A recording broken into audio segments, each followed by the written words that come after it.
انا اللي شفت وفرحان وربي يعاونو لان انا من المعجبين ديالو هو سامي شريتي، ونتمنى ليه ماشي يوصل عنده توت لي كاباسيتي، لان كل خطره اللي كانت تصنت تسجيله ديالو ولا اغنيه ديالو كنقول الله اكبر. ربما ما واخدش حقه في لا يلا عاد قال بسم الله. الزربه ما كتصلح لوالو، الزربه ما كتصلح لوالو.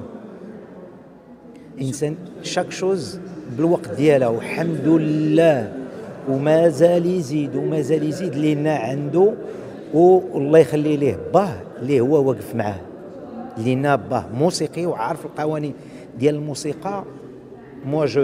هذا هو اليوم انا فان، وخد يمكن عنده 13 ولا 14 ولا 15 عام.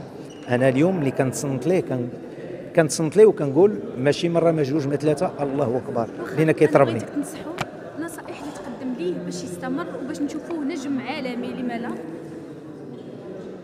كيظهر ليا باه في المهنه، والنصائح ديال باه ناجحه الان هاد الساعه ناجحه، والزربه ما كتصلح لوالو.